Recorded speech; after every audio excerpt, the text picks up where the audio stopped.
What's up? This your girl Rhea, and today I am doing it a little different, okay? I am watching a video called What Happened in Room 348 by a popular YouTuber named Mr. Ballin.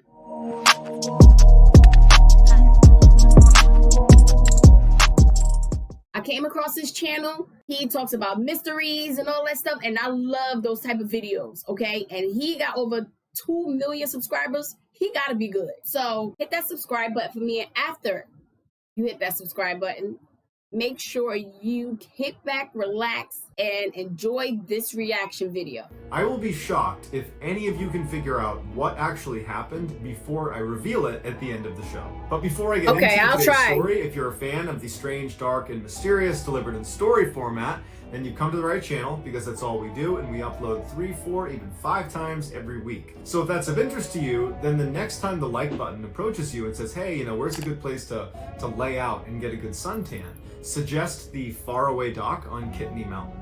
Also, please subscribe to this channel and turn on all notifications so you don't miss any of our weekly uploads. All right, let's get into today's story. Okay, I try to figure it out as the story is being told. Let's see if I'm good. Let's see if I should be a cop or something.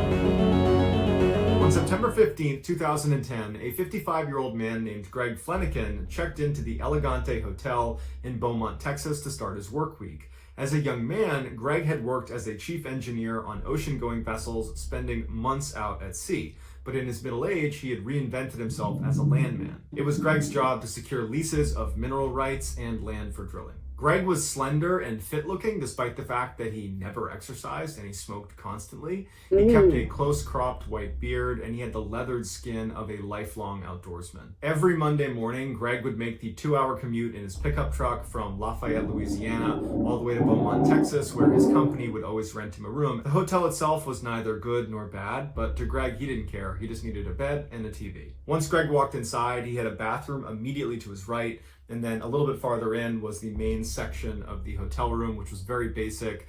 Straight ahead, there was a window that looked down onto a small pool that was lined with potted plants. And then in the main space was a queen-size bed tucked up against the right wall, and then on the left wall was a TV. Greg wheeled his one suitcase into the hotel room, and he put it at the foot of the bed, and he opened it up. He pulled out the shirts that he wanted to keep wrinkle-free for the week, and he hung them in his closet. Then he pulled out his toiletries that were kept in a cloth bag with a hook, and he hooked those onto a towel rack. Then he took off his very worn brown boots and his faded blue jeans, and he slipped on some pajama pants. Anytime Greg stayed at the Elegante, he rarely left his room. There was a bar downstairs, but he wasn't a big drinker or socializer. He preferred to just have quiet nights alone in his room watching TV. So that night, Greg cranked the air conditioning to make sure it was as That sound like me. It's a lot like me. Cold room. And then he hopped on his bed and he put 2 big pillows behind his head and he rested up against the headboard. And then he took a towel and he laid it out next to him. And on the towel was his ashtray, his cigarettes, his lighter, his phone, the TV remote, and a candy bar. Then he picked up the TV remote, turned it on, flicked through the channels until he landed on one that was playing Iron Man 2, and he thought, good enough. Put the remote down, picked up his candy bar, opened it up, he ate a piece of his candy. And wait, first of all, I want to know, how do this guy know every single detail that went on in the hotel room? I mean, did this, the guy that he's telling a story about, did he die? Or did he live to be able to, to explain everything that he did that led up to, the tragic, event or whatever happened in that room? This is interesting. I'm really lost for words for how you know every single detail, because as he's saying it, I just got the whole picture in my head of how exactly it looks. You know what I'm saying? I got the whole video playing in my head, like the image. So I'm going to try my best to guess this and get it right, because I always wanted to solve mysteries and stuff, because my brother used to always watch Unsolved Mysteries, and that got me into mystery things, mysterious things. So let's see how this story And he goes. grabbed a cigarette, lit up a cigarette, and he began smoking. The following morning, Susie, Greg's wife, did not get a call from her husband. And he always called her every morning that he was gone. That was their routine, and this was a big break from their routine. And so she tried calling him, and his phone rang and rang and rang, and he never picked up. And so then she called his Beaumont office, and he didn't pick up. But after the second or third time she called, his coworkers picked up the phone, and they said, hey, Greg's not here. He hasn't come into work yet.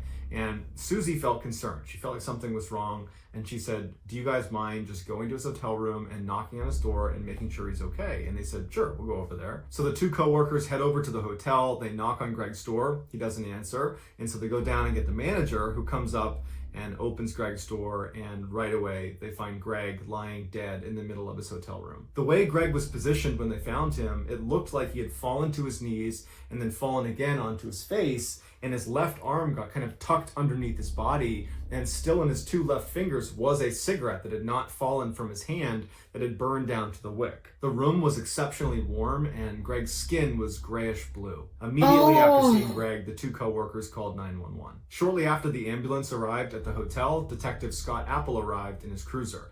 Apple was a short guy, very, very fit. He had silver hair that he spiked up.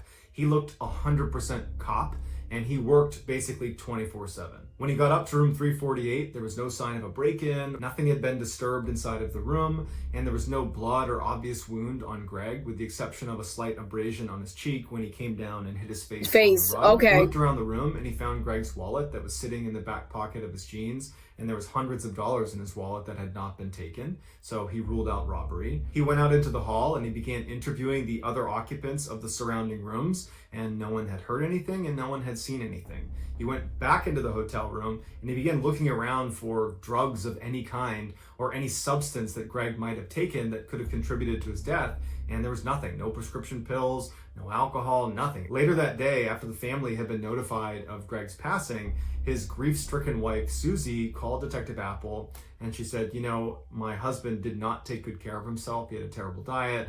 He's been smoking like a chimney since he was a young teenager, and he never saw a doctor. And I always told him that if he wasn't careful, something like this was going to happen. I always worried that he might have a heart attack or something. So at this point, not only does Greg's family think he died of natural causes. Yeah, that's what I'm thinking. Also thinks the same thing. He's thinking about. I'm thinking a heart attack, a stroke. There's no sign of any foul play. It just looks like a guy whose lifestyle caught up to him. Greg's body was sent to Dr. Tommy Brown, who in Beaumont, Texas, he was like the medical examiner.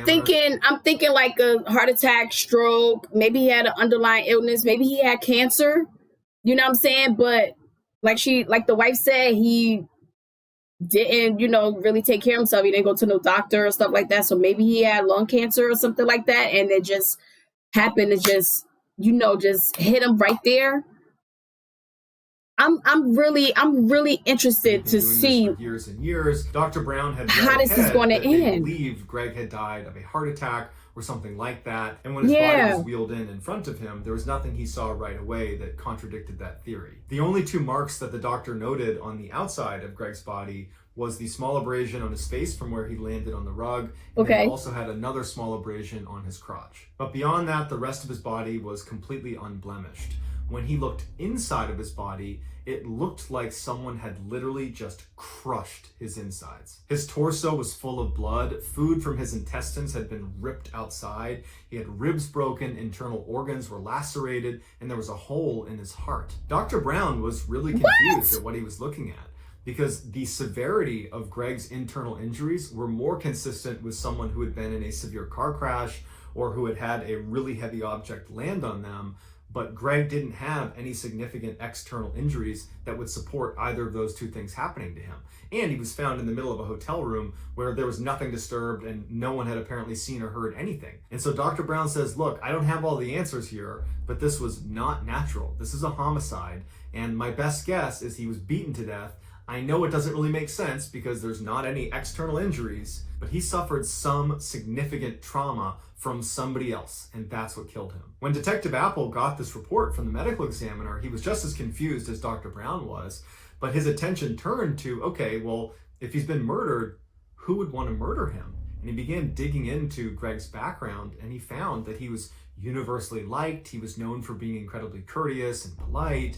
He kept to himself. He was in love with his wife, and his wife loved him back. There was no evidence of some scandal in the background. He was just this really nice, normal guy, and it didn't make any sense why anybody would want to kill him. After a few months of getting nowhere, and in reality, he hadn't really even gotten started because there wasn't any good starting point.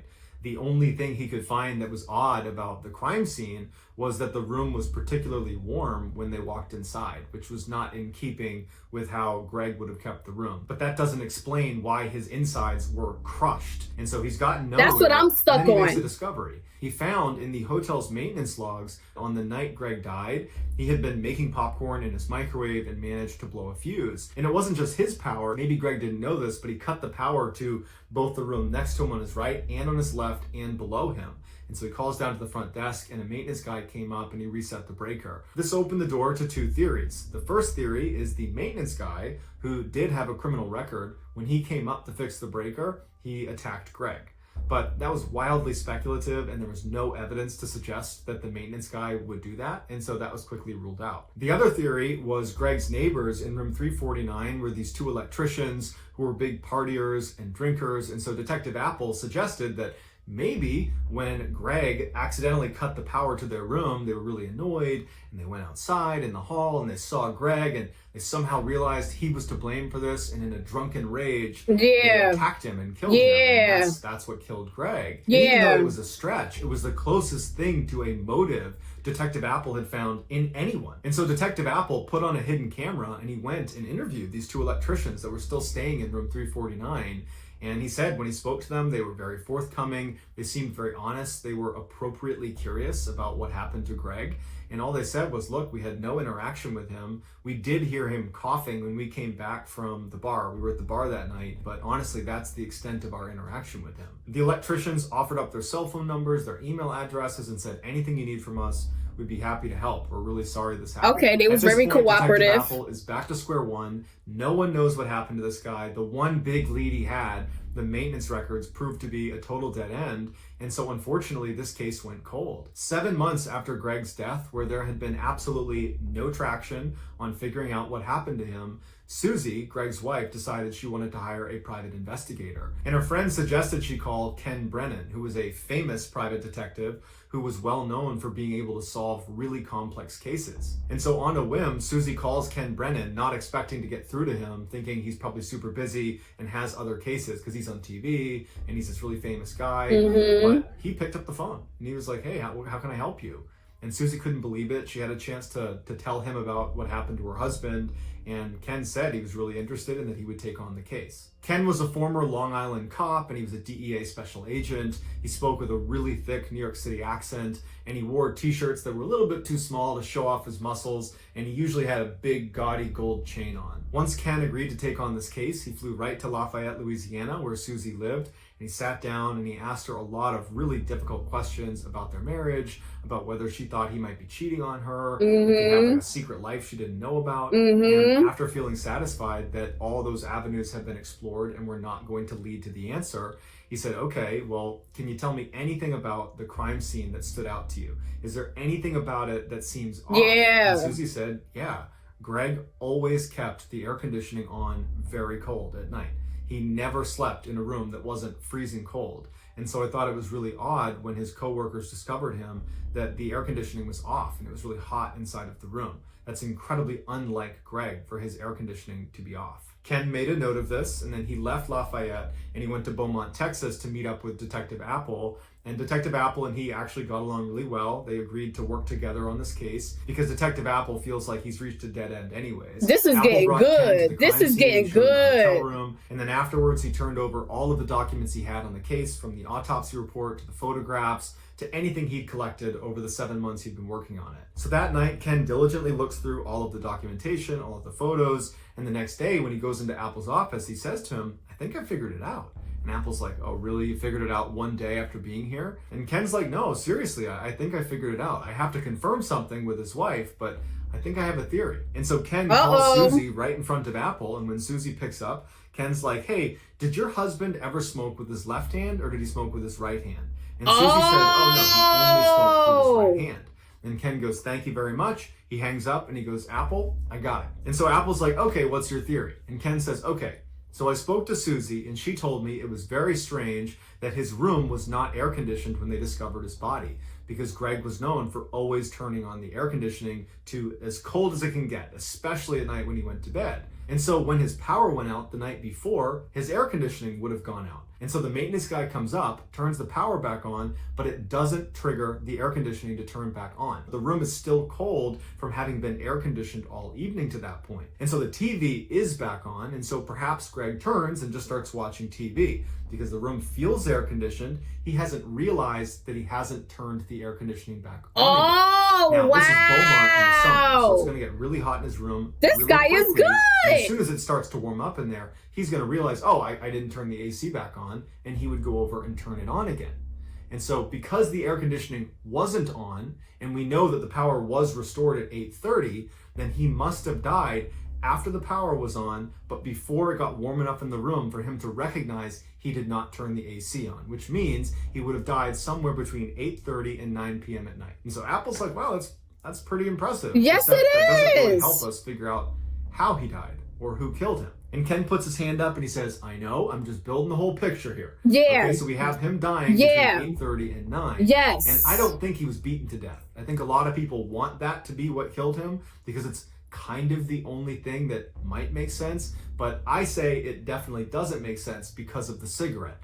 Now, we found that cigarette in his left hand, and I talked to his wife, and she said he only smokes in his right hand. And so what I think happened is the power came back on at about 8:30, which is what the report says. The TV turns back on. Greg doesn't turn the air conditioning back on. He sits on his bed. He's watching TV. He lights up a cigarette, and he's smoking with his right hand. And then something happens to him, which I'll get into my theories on that. And he jumps off the bed, and he starts making his way to the door to get help.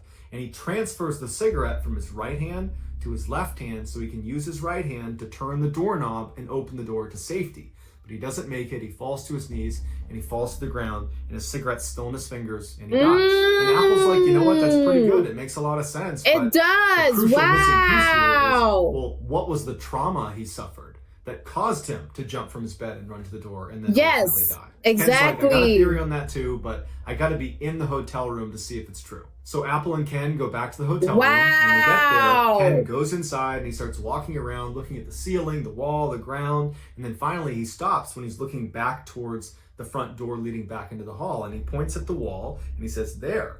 And Apple looks at what he's pointing at, and it looks like there had been some patchwork on the wall in the same spot where the doorknob, when it swings open, would hit the wall.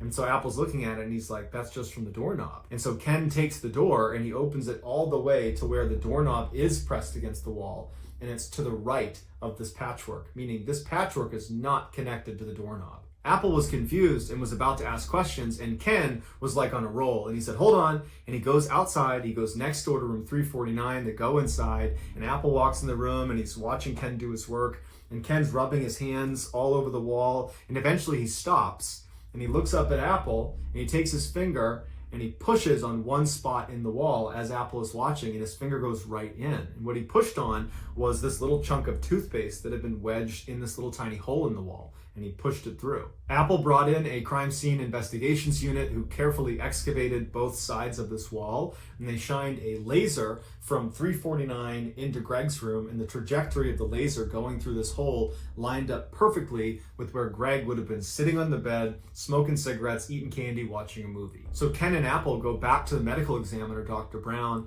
and they say, look, you missed something because Greg got Bruh, shot. I can't close my mouth. This story is insane. My mouth is just stuck open. Oh my god. This is, I can't even pause it no more. I'm not Unfortunately, pausing Greg's it. body had already been cremated, but they did have the pictures to look at from the autopsy, and sure enough, they find that little tiny laceration in his crotch was actually an entrance wound. And then when Dr. Brown pointed out there was a hole in the heart, and it kind of lined up with the trajectory that bullet would have been traveling through his body, Dr. Brown realized he had made a mistake, and he changed the autopsy report to reflect a gunshot wound. Ken and Detective Apple re-interviewed one of the electricians that had been in room 349 that was in the room where the gunshot had originated from. His name was Lance. And when they brought him in, they said, this is totally routine. You know, it's been 7+ months since Greg's death. And what we're doing is any of our witnesses, we want them to sign a statement, basically attesting that this is what I saw or didn't see. And so they had prepared a statement that basically lined up with the first thing he had told police, which was, I didn't hear anything, I didn't see anything. And they said, is there anything you want to change about your story? Or is this exactly what you saw and heard? And Lance said, yeah, that's exactly, I don't know anything. I wish I knew more, I'm sorry. And like, all right, well then can you sign this document saying that you don't know anything and you didn't see anything? And he said, yeah. He signs the document, and then Ken's like, all right, gotcha, because we know a gunshot was fired from your room and that's what killed Greg. And so you need to tell me who shot the gun. Otherwise, I'm taking you to jail for submitting a false police report. At this point, Lance tumbles and the truth comes out. And he said that he and the other electrician in the room with him, whose name was Mueller, they were goofing around and drinking that night. And Mueller went out and got his pistol from his car and he brought it in. And he was goofing around with it. And Lance was saying that he was trying to get him to stop doing that, but he kept goofing around with the gun. And at one point, he aimed the gun at Lance, and Lance kind of batted it away from him. He dropped the gun, it landed, and it went off. And they saw where the bullet hole was. They saw it was into Greg's room, and they both froze and they listened to see if anybody had reacted to this gunshot. And he said they didn't hear anything for a long time, and that made them believe that no one was in the other room, that no one was in Greg's room, and that they were in the clear. And so they left and went to the bar. They didn't even think to check on whoever was in that room. And when they came back, they said they heard Greg coughing in his room, and that further confirmed that he must not have been in there when they fired the shot, and he's totally fine, and they are totally in the clear. The next day, Lance said when they saw his body being taken out, at first they did think, oh my goodness, this is us. We did this. But they overheard Detective Apple walking around interviewing people saying out loud that, yeah, we think this is natural causes. Yep, looks like a heart attack. This is probably nothing. I'm sure it's nothing. And they were like, oh, phew, it's not us. And so they actually believed it was just a coincidence that on the same day they're firing a rogue bullet into Greg's room, that Greg had a heart attack and died separately. But Lance would say that somewhere in the back of both of their minds, they knew they probably had something to do with it. And so they covered their tracks, and they put toothpaste in the wall to cover up the hole, and they hid the gun, and they intentionally kept information from the police. And so ultimately Mueller, the owner of the gun, the one who really instigated that night, waving the gun around, and the one who actually dropped the gun, he was charged with manslaughter and was given 10 years in prison. So that's going to do it, guys. I hope you enjoyed this story. If you Yo, that is crazy. So he was shot. This is insane. Oh my God. I gotta subscribe to this guy's channel. This guy is amazing. Oh my God. Wow.